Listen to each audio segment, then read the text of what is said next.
محرم کا مہینہ ذکر امام حسین رضی اللہ تعالیٰ عنہ کے بغیر مکمل ہی نہیں ہوتا۔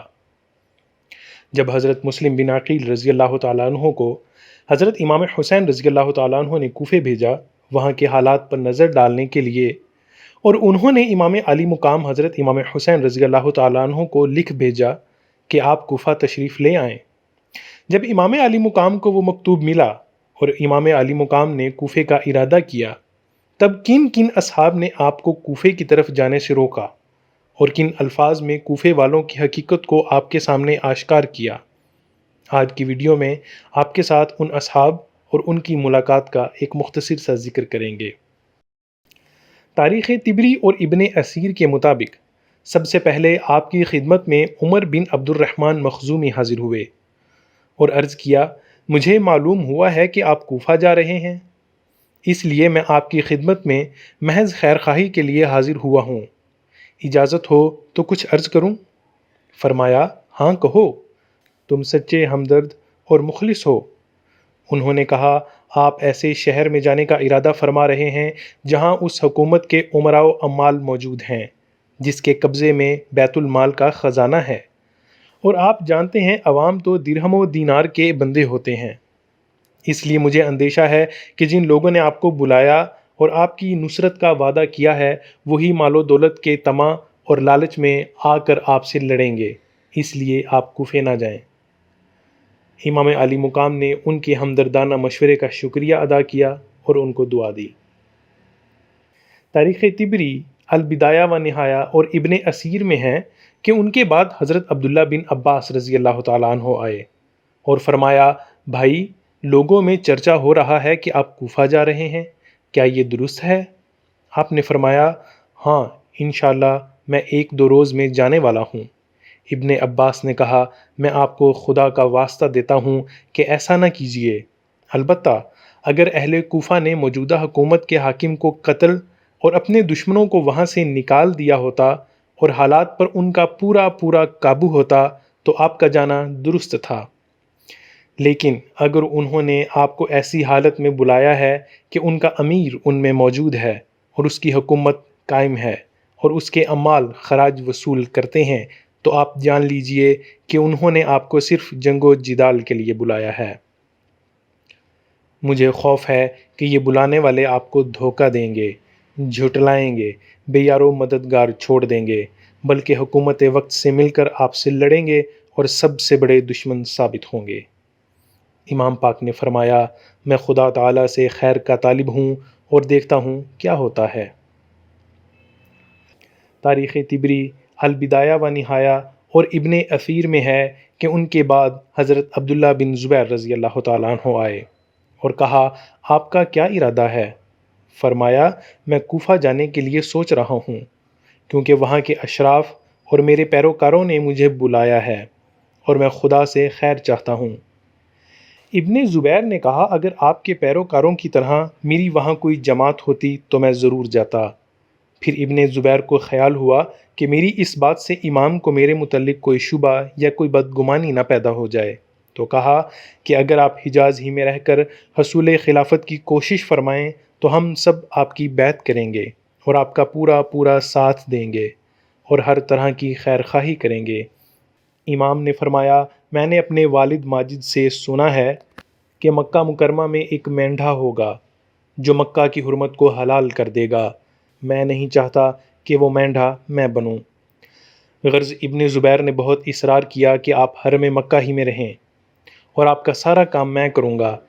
امام نے فرمایا، مجھے حرم کے باہر قتل ہونا حرم کے اندر قتل ہونے سے زیادہ پسند ہے، اور کسی طرح حرم میں رہنے کے لیے تیار نہ ہوئے۔ ابن زبیر کے جانے کے بعد آپ نے فرمایا، ابن زبیر کو دنیا کی کوئی چیز اس سے زیادہ عزیز نہیں کہ میں حجاز سے چلا جاؤں اور اس کے لیے میدان خالی ہو جائے۔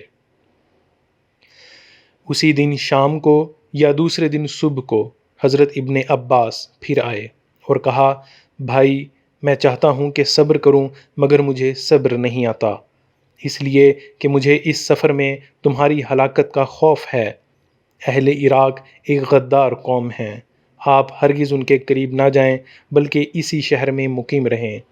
آپ اہل حجاز کے سردار ہیں، اگر اہل عراق اپنے دعوی محبت میں سچے ہیں اور واقعی آپ کو چاہتے ہیں تو آپ ان کو لکھیں کہ پہلے اپنے عامل یعنی گورنر اور دشمنوں کو شہر سے نکال دیں، پھر آپ جائیں۔ لیکن آپ نہیں رکتے اور یہاں سے ضرور ہی جانا چاہتے ہیں تو یمن چلے جائیں۔ وہ ایک طویل و عریض ملک ہے، وہاں قلعے اور پہاڑ ہیں، اور وہاں آپ کے باپ کے پیروکار بھی موجود ہیں۔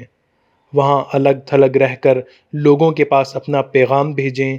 مجھے امید ہے کہ اس طرح امن و عافیت کے ساتھ آپ اپنے مقصد میں کامیابی حاصل کر لیں گے۔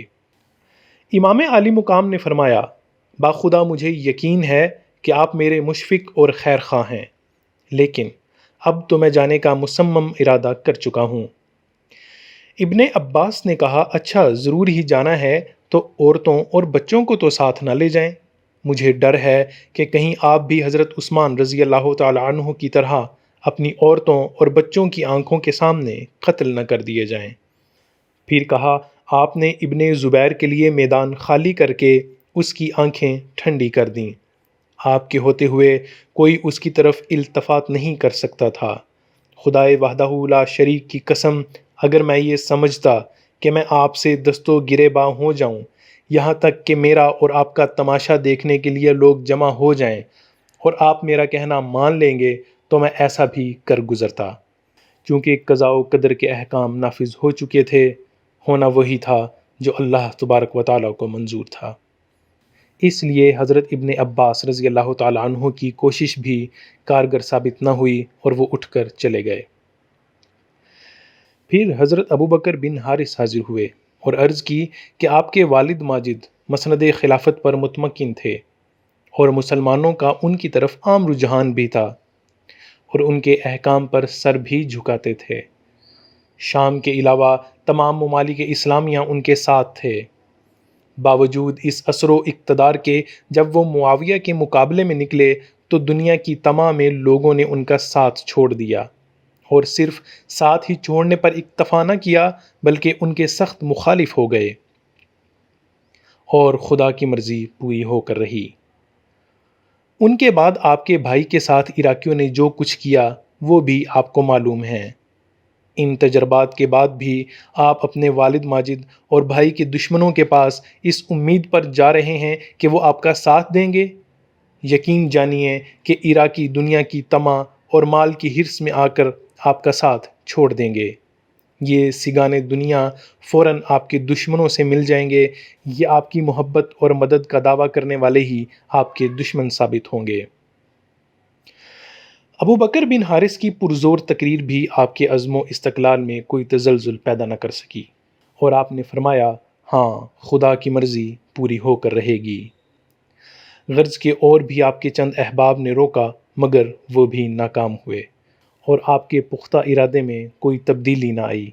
چنانچہ ذی الحج سن 60 ہجری کو اہل بیت نبوت کا قافلہ مکہ مکرمہ سے روانہ ہوا۔